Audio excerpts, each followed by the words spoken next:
It's amazing. I did 2 shows over the weekend, Life, Liberty, and Levin, Saturday and Sunday night. I want to thank you all who watched and recorded it. Pushing back on this whole Nazi thing in 1939, exposing the Democrat Party as really the party of the neo-Nazis. Yeah. Tlaib, Omar, AOC, and their ilk, not to mention scores of others. Not to mention the policies and the statements, the blood libels from Kamala Harris and her ilk. And it's amazing because I'll watch people I know on TV who will cite other networks, who will cite the radical kooks on other networks. It's as if I never did the shows. Now, millions of you will have watched it. Millions of you will understand what I'm talking about.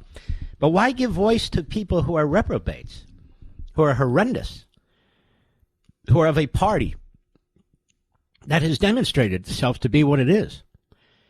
Now, this so-called comedian who was at the rally on Sunday, I don't know who it is. I didn't hear a thing he said. Fox didn't run what he said. But then when it's all over, I keep reading about this comedian and the things he said about Puerto Ricans and so forth. I don't know this a-hole. None of you know who this a-hole is. Nobody in that concert room, in the Madison Square Garden, knew who this guy was. As if they're there because they want to hear from this guy. As if they're there because they want to hear his stupid jokes. Well, I mean, the Trump people had him. A lot of times you have people, you're not sure what the hell's going to come out of their mouths. You just don't. I mean, we have a network like MSNBC that hires Al Sharpton. We know what Al Sharpton said. We know what he is. We know his history. He's a host. An actual host. There have been others on MSNBC and CNN who've said the most horrific things. They're not even comedians. Now, this isn't an excuse, but that event that took place in Madison Square Garden had nothing to do with this comedian or his views or anything else. As a matter of fact, Donald Trump made it abundantly clear he wants to appeal to every segment of our society. That's what he said, but that's not been repeated. And we also know, you and I and any thinking American, that the media are not objective. They're not nonpartisan. They're there waiting to jump. They're waiting to jump on any woman who makes an accusation, or any man for that matter, except, of course, when it comes to Dougie Emhoff. No, nothing there. Here's what Trump did say yesterday. 30-second clip. That's all the media had to run, but they couldn't. They had their comedian. They had their comedian, who nobody's ever heard of before. Cut 11, go. So Jews and Muslims and Catholics and evangelicals and Mormons, and they're all joining our cause in large numbers, larger than anyone has ever seen in this country before, larger than they've ever seen in any country. And the Republican Party has really become the party of inclusion, and that's something very nice about that. And we're a big, powerful party, and they're losing it. Now, that's what came out of Trump's mouth, identifiable to Trump himself, personally. And that got no attention on MSLSD. That got no attention in the Constipated News Network. Nothing. The Democrat Party, the party of anti-Semitism and bigotry, racism and segregation, Jim Crow, that party, just looking for any excuse. They found a comedian who nobody heard. I didn't hear him. Did you? Did you hear him, Mr. Producer? Who the hell is he? Nobody's ever heard of him. Well, he was there. Excuse me. Trump was there, too, and he said what he said. He didn't spew any blood libels like Kamala Harris blaming the Jews in Israel for killing 40,000 Hamasians, when, in fact, that in and of itself is a lie.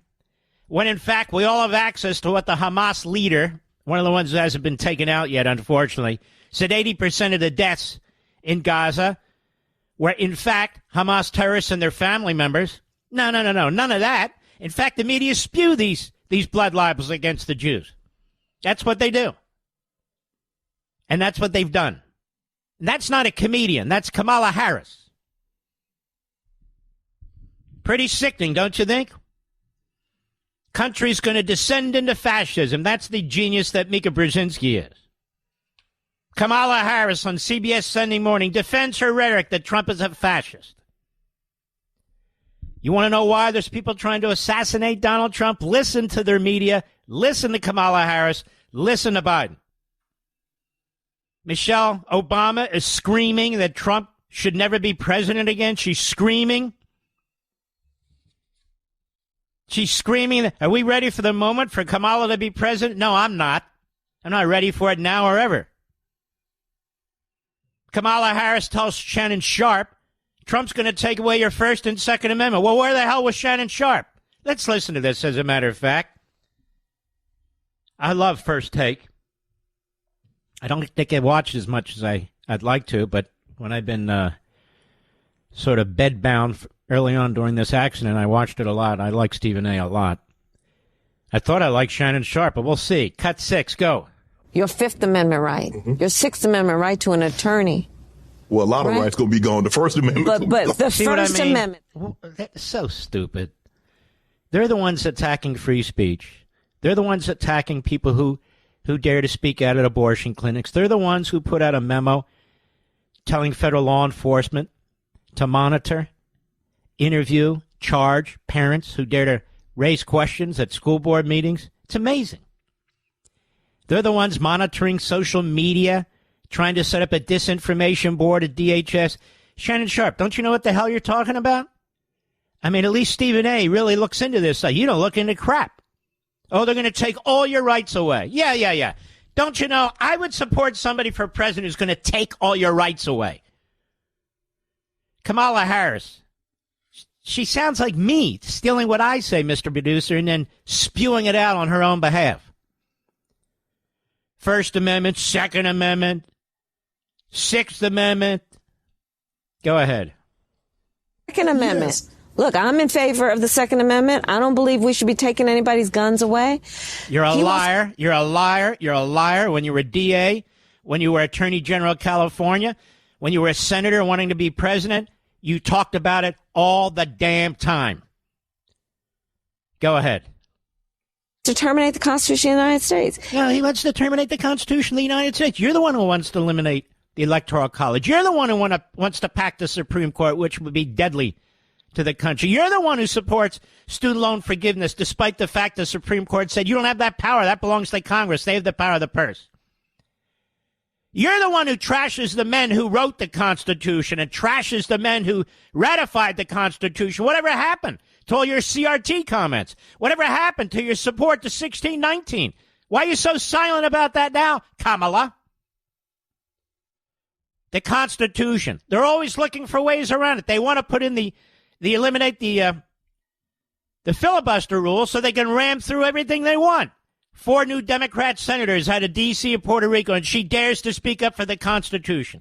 All of a sudden, the men who wrote it are angels. They're not slave-owning white supremacists. All of a sudden, they love the Bill of Rights, except when they don't. She's not to be trusted. She's a pathological liar.